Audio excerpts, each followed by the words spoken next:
Segunda Crônicas, capítulo 7, verso 14, diz assim: se o meu povo, que se chama pelo meu nome, se humilhar e orar, e buscar a minha face, aleluia, e se converter dos seus maus caminhos, então eu ouvirei dos céus, perdoarei os seus pecados, e sararei a sua terra. Assentai-vos. Queridos, às vezes nós perguntamos a Deus se Ele está nos ouvindo. Às vezes nós temos a impressão de que as nossas orações não têm valido de nada. Às vezes nós temos a impressão de que quanto mais oramos, pior fica. Às vezes nós temos a impressão de que Deus está estacionado, está inerte acerca da nossa vida e do nosso favor. E nós começamos a questionar a Deus o porquê de tantas coisas na nossa vida, o porquê de determinadas situações. Porque somos assim, quando nós passamos pelos problemas da vida, pelas lutas, pelas adversidades, que quando nós nos reportamos a Deus, por diversas vezes, e nós não encontramos sinais de melhora, nos vem ao coração o desejo de desistir, nos vem ao coração o desejo de parar. Parece que nós estamos jogando água pelo ralo, parece que nós estamos andando e as coisas não estão saindo do lugar. Parece que nós estamos perdendo o nosso tempo. E aí nós começamos a questionar a Deus. E a gente diz, olha, sabe de uma? Vou deixar esse negócio quieto. E tudo que o inimigo quer é que nós venhamos desistir. Todos nós que aqui estamos queremos respostas de Deus para a nossa vida. Nós queremos pelo menos ouvir a voz de Deus. Nós queremos pelo menos ouvir uma resposta de Deus. Um sinal de que Deus está nos ouvindo. Um sinal de que Deus está agindo em nosso favor. E muitas vezes nós não vimos esses sinais. E aí nós estamos achando que tudo está sendo em vão. Sabe de uma, estou fazendo algo em vão. Quando Salomão termina de fazer o templo, ele começa a perguntar a Deus, vamos dizer assim, para que você possa entender. E Deus chega para Salomão, uma vez que o templo está pronto, e diz: Salomão, se o meu povo aqui está a resposta para a minha vida e para a sua vida. É porque nós queremos resposta de Deus de qualquer maneira, de qualquer jeito. E Deus não atua no nosso tempo, Ele atua no tempo dEle. Deus não fala da nossa forma, fala da forma dEle. Deus não aceita as nossas condições. Somos nós que precisamos aceitar as condições de Deus. Não podemos desejar que Deus fale a hora que queremos, como queremos, da maneira que queremos. Às vezes a gente quer colocar Deus contra a parede e dizer: o Senhor tem que fazer isso, e não é assim.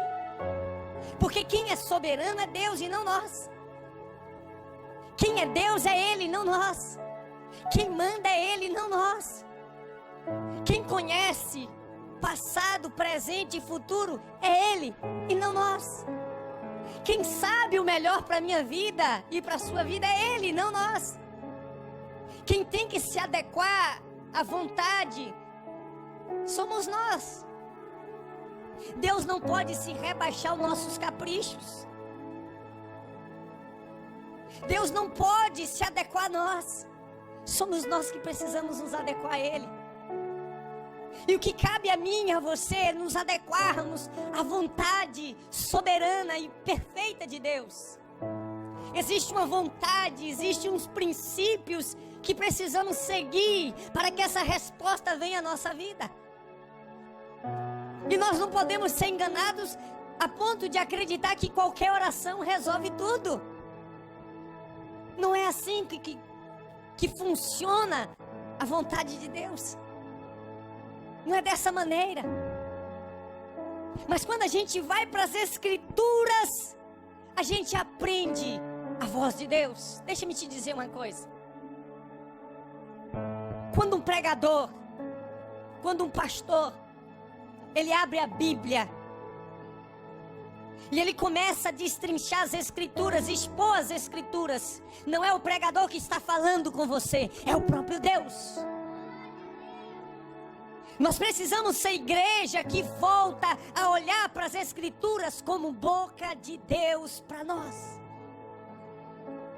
Então, à medida que aqui falo para você, é apenas Deus falando contigo nessa noite. E Deus diz algo interessante para que Ele venha atuar na minha vida e na sua vida.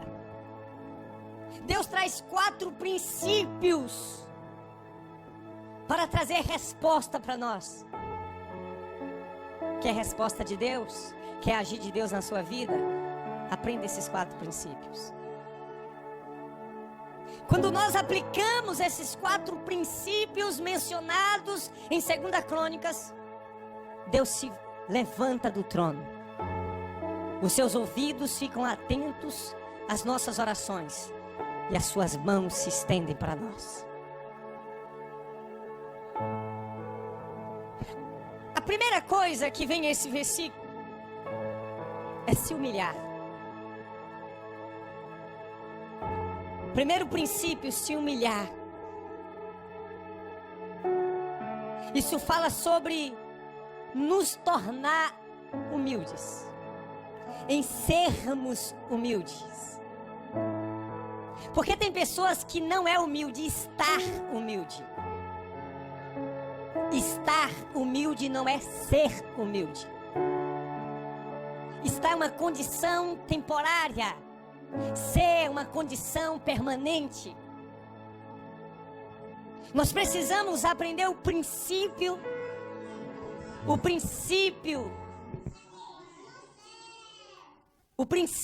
da humildade. Nós precisamos aprender o princípio de ser humilde e não de estar humilde. Esse é o princípio. Ser humilde. A Bíblia diz, queridos, no livro de Tiago, capítulo 4, verso 6, que Deus resiste aos soberbos. Deus resiste aos soberbos. Isso quer dizer, Deus se opõe ao soberbo. Mas só que esse mesmo versículo diz que Deus dá graça aos humildes. Quando você é humilde de coração, Deus derrama graça sobre a sua vida. Não é quando você está humilde que Deus derrama graça sobre a sua vida. É quando você é humilde que Deus derrama graça sobre a sua vida. E às vezes nós confundimos o estar humilde com ser humilde. E esse é o problema que muitas vezes afeta o nosso coração. O inimigo, ele lança nos nossos corações alguns sentimentos que nos bloqueiam perante Deus. E muitas vezes nós mesmos alimentamos no nosso coração sentimentos que nos bloqueiam perante Deus. Que haja no nosso coração o princípio da humildade.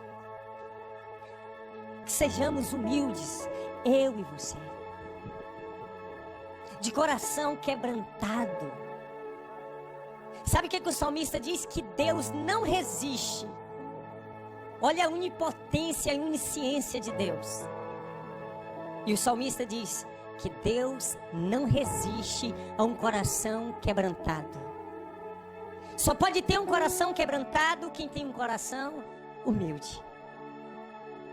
Só pode apresentar a Deus um coração quebrantado quem tem um coração humilde. Coração quebrantado nunca vem de coração soberbo.